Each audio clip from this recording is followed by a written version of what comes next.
এই মুহূর্তে গুরুত্বপূর্ণ সব আপডেট ও বাংলা সংবাদ দেখতে আপনাকে স্বাগতম। প্রথমে জানিয়ে দেব, আওয়ামী লীগের ইয়াবা ব্যবসা এখন বিএনপির কিছু নেতার নিয়ন্ত্রণে, বললেন জয়নুল আবদিন। বছরে শেখ হাসিনার খাবারের খরচ ছিল ৩৫ কোটি টাকা। ধাপে ধাপে বাস্তবায়নের পরিকল্পনায় নবম পে স্কেল। বিএনপির স্থায়ী কমিটির বৈঠকে যেসব সিদ্ধান্ত হলো। সর্বশেষে জানাবো, বন্যা ও পাহাড় ধসের পৃথক ঘটনায় কক্সবাজারে নিহত বেড়ে ২৮। শিরোনাম শুনলেন, এবারে বিস্তারিত। তবে একটা অনুরোধ থাকবে, এই ভিডিওতে একটা লাইক ও কমেন্ট করে জানিয়ে দিন কোন জেলা থেকে বা কোথা থেকে দেখছেন। আওয়ামী লীগের ইয়াবা ব্যবসা এখন বিএনপির কিছু নেতার নিয়ন্ত্রণে, বললেন জয়নুল আবেদিন। আওয়ামী লীগ নেতাদের ইয়াবা ব্যবসা হাতবদল হয়ে এখন বিএনপির কিছু নেতার নিয়ন্ত্রণে চলে গেছে বলে মন্তব্য করেছেন সংসদ সদস্য জয়নুল আবদিন ফারুক। তিনি বলেন, ইয়াবা ব্যবসার সঙ্গে জড়িত প্রমাণ পাওয়া গেলে কঠোর ব্যবস্থা নেওয়া হবে। এক্ষেত্রে দলের নেতাকর্মী হলেও ছাড় দেওয়া হবে না। শনিবার নোয়াখালীর সেনবাগ উপজেলার কানকিরহাট বহুমুখী উচ্চ বিদ্যালয়ে আয়োজিত মফজলুর রহমান মজুমদার স্মৃতি মেধাবৃত্তি পরীক্ষার পুরস্কার বিতরণী অনুষ্ঠানে প্রধান অতিথির বক্তব্যে তিনি এসব কথা বলেন। নোয়াখালীর সেনবাগের স্থানীয় বিএনপি ও অঙ্গ সংগঠনের নেতাকর্মীদের সতর্ক করে জয়নুল আবদিন ফারুক বলেন, দলের নাম ভাঙিয়ে যারা ইয়াবা ব্যবসার মতো অপরাধের সাথে জড়িত হচ্ছেন তাদের দ্রুত সংশোধন হতে হবে, অন্যথায় তাদের বিরুদ্ধে কঠোর ব্যবস্থা নিয়ে থানায় সোপর্দ করা হবে। উদাহরণ হিসেবে তিনি উল্লেখ করেন, এর আগে ইয়াবা সংশ্লিষ্টতার কারণে যুব দলের ২ নেতাকে জেলে পাঠানো হয়েছে। এলাকায় অবৈধভাবে মাটি কেটে গ্রামীণ সড়ক ও অবকাঠামো ধ্বংস করার বিরুদ্ধে তীব্র অসন্তোষ প্রকাশ করেন এই সংসদ সদস্য। তিনি ক্ষোভ প্রকাশ করে বলেন, যে গ্রামীণ রাস্তা দিয়ে সর্বোচ্চ ১.৫ টনের ট্রাক চলার কথা, সেখানে কিছু স্বার্থান্বেষী লোক ২০ টনের ভারী ড্রাম ট্রাক চালিয়ে রাস্তাঘাট ভেঙে তছনছ করছে, যা কোনোভাবেই বরদাস্ত করা হবে না। আগামী নির্বাচন প্রসঙ্গে তিনি বলেন, ভোটের এখনো প্রায় ৪.৫ বছর বাকি আছে। এই সময়ে যদি বিএনপি চেয়ারম্যান তারেক রহমান দেশের মানুষের মন জয় করতে পারেন, তবে মানুষ নির্বাচনে অবশ্যই বিএনপিকে বিবেচনা করবে।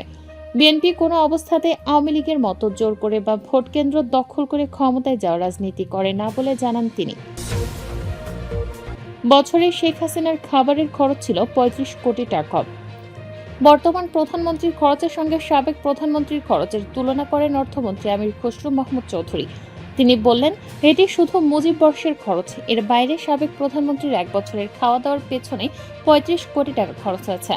এমন খরচ শুধু একটি খাতে সীমাবদ্ধ নয়, আরও অনেক খাতে একই ধরনের খরচ রয়েছে। রোববার ১২ জুলাই জাতীয় সংসদে জামায়াতের এমপি মাহবুবুর রহমান বেলালের প্রশ্নের জবাবে অর্থমন্ত্রী এ তথ্য জানান। স্পিকার হাফিজউদ্দিন আহমেদের সভাপতিত্বে প্রশ্নোত্তর পর্ব অনুষ্ঠিত হয়। অর্থমন্ত্রী আরও জানান, মুজিব বর্ষ উদযাপন উপলক্ষে প্রতিটি জেলা ও উপজেলায় বিভিন্ন কর্মসূচি বাস্তবায়ন, শেখ মুজিবুর রহমানের ছবি ও বেদি নির্মাণ, বিভিন্ন সরকারি দপ্তরে ব্রোঞ্জ, তামা ও মার্বেল পাথরের মূর্তি স্থাপন এবং রাষ্ট্রীয়ভাবে সময় গণনা ডিজিটাল বোর্ড তৈরিতে বিভিন্ন মন্ত্রণালয় ও বিভাগের মাধ্যমে সর্বমোট ৯৮২ কোটি ৯১,৭৪,০০০ টাকা ব্যয় করা হয়েছে। তিনি জানান, এই সংক্রান্ত বিস্তারিত ব্যয়ের হিসাব সংবলিত মুজিব বর্ষ উদযাপন বাবদ ব্যয় বিবরণী সংসদে উপস্থাপন করা হয়েছে। স্বতন্ত্র সংসদ সদস্য রুমিন ফারহানের এক প্রশ্নের জবাবে অর্থমন্ত্রী বললেন, জনগণের অর্থ লুট করে বিদেশে পাচারকারীদের বিরুদ্ধে সরকারের আইনি ব্যবস্থা অব্যাহত থাকবে। এক্ষেত্রে কোনো ধরনের আপোষ করা হবে না। ধাপে ধাপে বাস্তবায়নের পরিকল্পনায় নবম পে স্কেল। সরকারি কর্মকর্তা কর্মচারীদের বহুল প্রতীক্ষিত নবম জাতীয় পে স্কেলের চূড়ান্ত গেজেট প্রকাশের প্রস্তুতি শেষ পর্যায়ে রয়েছে। সরকারের আর্থিক সক্ষমতা, প্রশাসনিক সমন্বয় এবং বাস্তবায়নের কারিগরি বিষয়গুলো পর্যালোচনা করে প্রজ্ঞাপনের খসড়া চূড়ান্ত করা হচ্ছে। এ লক্ষ্যে মন্ত্রিপরিষদ সচিবের নেতৃত্বে গঠিত উচ্চ পর্যায়ের সচিব কমিটি কাজ করছে। সংশ্লিষ্ট সূত্র জানায়, নতুন পে স্কেলের গেজেট প্রকাশের আগে কয়েকটি গুরুত্বপূর্ণ ধাপ সম্পন্ন করতে হচ্ছে। প্রথমে বেতন কমিশন ও সচিব কমিটির সুপারিশ পর্যালোচনা করা হয়। এরপর অর্থ মন্ত্রণালয় আর্থিক প্রভাব মূল্যায়ন করে। পরে বিষয়টি মন্ত্রিসভার অনুমোদনের জন্য উপস্থাপন করা হবে। সবশেষে আইন মন্ত্রণালয়ের ভোটিং শেষে গেজেট আকারে প্রজ্ঞাপন জারি করা হবে। যদিও সরকারের ঘোষণা অনুযায়ী নবম পে স্কেল ১ জুলাই থেকে কার্যকর করার পরিকল্পনা থাকলেও প্রশাসনিক, আর্থিক ও আইনি প্রক্রিয়া সম্পন্ন করতে সময় লাগায় গেজেটে প্রকাশে বিলম্ব হচ্ছে। অর্থ মন্ত্রণালয় ও জনপ্রশাসন মন্ত্রণালয়ের একাধিক সূত্র জানিয়েছে, বর্তমান আর্থিক বাস্তবতায় পূর্ববর্তী সরকারের প্রস্তাবিত বেতন কাঠামো পুরোপুরি বাস্তবায়নের সুযোগ সীমিত। রাজস্ব আয়ের চাপ, বাজেট ঘাটতি, ঋণ পরিশোধের দায় এবং উচ্চ মূল্যস্ফীতির বিষয়গুলো বিবেচনায় রেখে প্রস্তাবিত কাঠামোর বিভিন্ন অংশ পুনরায় বিবেচনা করা হচ্ছে।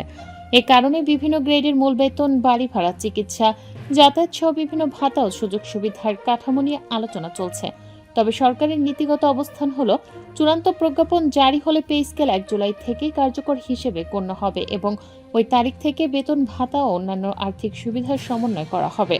সংশ্লিষ্ট সূত্রের তথ্য অনুযায়ী নতুন পে স্কেল 2 অর্থ বছরের সর্বোচ্চ 3 ধাপে বাস্তবায়নের পরিকল্পনা নিয়ে আলোচনা চলছে। প্রাথমিকভাবে চলতি অর্থ বছরই মূল বেতন কার্যকর করা হতে পারে। এরপর আগামী অর্থ বছরের শুরুতে বাড়ি ভাড়া ভাতা এবং একই অর্থ বছরের দ্বিতীয়ার্ধে অর্থাৎ জানুয়ারি থেকে অন্যান্য ভাতা কার্যকর করার প্রস্তাব বিবেচনায় রয়েছে।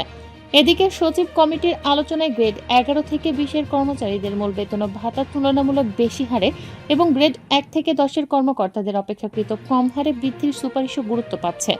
যদিও আগে সর্বোচ্চ 100 থেকে 142% পর্যন্ত বেতন ভাতা বৃদ্ধির সুপারিশ ছিল, বর্তমান অর্থনৈতিক পরিস্থিতিতে তা পুরোপুরি বাস্তবায়নের সম্ভাবনা কম বলে সংশ্লিষ্ট সূত্রগুলো জানিয়েছে। এছাড়া নতুন পে স্কেল বাস্তবায়নের ক্ষেত্রে সফটওয়্যার হালনাগাদ, হিসাবরক্ষণ, পেনশন পুনর্নির্ধারণ এবং বেতন সমন্বয় সহ বিভিন্ন প্রযুক্তিগত বিষয় সমাধান করতে হচ্ছে। এসব জটিলতা নিরসন করে দ্রুত গেজেট প্রকাশের লক্ষ্যে সচিব কমিটি কাজ করছে। বিএনপির স্থায়ী কমিটির বৈঠকে যেসব সিদ্ধান্ত হলো। বিএনপির সর্বোচ্চ নীতি নির্ধারণী ফোরাম স্থায়ী কমিটির সভায় দলের ইশতেহার বাস্তবায়ন, স্থানীয় সরকার নির্বাচন, সাম্প্রতিক প্রধানমন্ত্রীর বিদেশ সফর, আন্তর্জাতিক পরিস্থিতি এবং সাংগঠনিক কার্যক্রম আরও জোরদার সহ বিভিন্ন গুরুত্বপূর্ণ বিষয়ের সিদ্ধান্ত নেওয়া হয়েছে। রোববার এক প্রেস বিজ্ঞপ্তিতে এসব তথ্য জানানো হয়। এর আগে শনিবার রাজধানীর গুলশানে বিএনপি চেয়ারম্যানের কার্যালয়ে অনুষ্ঠিত স্থায়ী কমিটির সভায় এসব সিদ্ধান্ত নেওয়া হয়। সভায় সভাপতিত্ব করেন বিএনপি চেয়ারম্যান ও প্রধানমন্ত্রী তারেক রহমান। বৈঠকে দলের মহাসচিব মির্জা ফখরুল ইসলাম আলমগীর সহ স্থায়ী কমিটির সদস্যরা অংশগ্রহণ করেন। এতে মালয়েশিয়া থেকে ভার্চুয়ালি যুক্ত হন স্থায়ী কমিটির সদস্য ও প্রধানমন্ত্রীর রাজনৈতিক উপদেষ্টা মির্জা আব্বাস। বিজ্ঞপ্তিতে জানানো হয়, বৈঠকে বর্তমান সরকারের বিভিন্ন অগ্রাধিকার ভিত্তিক প্রকল্পের অগ্রগতি পর্যালোচনা করা হয়। বিশেষ করে ফ্যামিলি কার্ড, কৃষক কার্ড, খাল খনন কর্মসূচি এবং বিভিন্ন ধর্মীয় প্রতিষ্ঠানের সেবকদের জন্য ভাতা প্রদানের কার্যক্রমে সন্তোষ প্রকাশ করে স্থায়ী কমিটি। সবাই বিএনপির ঘোষিত নির্বাচনী ইশতেহার বাস্তবায়ন নির্ধারিত সময়ের মধ্যে লক্ষ্য অর্জন সম্ভব হবে বলে আশা প্রকাশ করা হয়। এক্ষেত্রে প্রধানমন্ত্রী তারেক রহমানের উদ্যোগের প্রশংসা করেন স্থায়ী কমিটির সদস্যরা। সভায় বিরোধী দলগুলোর জুলাই সনদ ও গণভোট বিষয়ে জনগণকে বিভ্রান্ত করার প্রচেষ্টার নিন্দা জানানো হয়। এ প্রসঙ্গে জনগণের কাছে বিএনপির অবস্থান আরও স্পষ্টভাবে তুলে ধরতে দলীয় প্রচার ও সাংগঠনিক কার্যক্রম জোরদারের সিদ্ধান্ত নেওয়া হয়। স্থানীয় সরকারের বিভিন্ন পর্যায়ের নির্বাচনকে সামনে রেখে দলীয় ইউনিটগুলোকে সাংগঠনিক তৎপরতা জোরদারের আহ্বান জানানো হয়েছে সভা থেকে। পাশাপাশি যত দ্রুত সম্ভব জাতীয় কার্যকরী কমিটির সভা আয়োজনের সিদ্ধান্ত নেওয়া হয় এবং এ বিষয়ে প্রয়োজনীয় ব্যবস্থা নিতে মহাসচিবকে দায়িত্ব দেওয়া হয়েছে। এতে 2026 সালের জাতীয় সংসদ নির্বাচনের ফলাফল পর্যালোচনা করা হয়। নির্বাচনের ওপর একটি পূর্ণাঙ্গ প্রতিবেদন প্রস্তুতের দায়িত্ব দেওয়া হয়েছে স্থায়ী কমিটির সদস্য নজরুল ইসলাম খানকে। এছাড়া প্রধানমন্ত্রীর সাম্প্রতিক মালয়েশিয়া ও চীন সফরের বিভিন্ন দিক নিয়ে আলোচনা হয়। দুই দেশের সঙ্গে বাংলাদেশের অর্থনৈতিক সহযোগিতা ও উন্নয়ন অংশীদারত্ব জোরদারে এসব সফর ইতিবাচক ভূমিকা রাখবে বলে মত দেন স্থায়ী কমিটির সদস্যরা। সফর সফল হওয়ায় প্রধানমন্ত্রীকে অভিনন্দন জানানো হয়।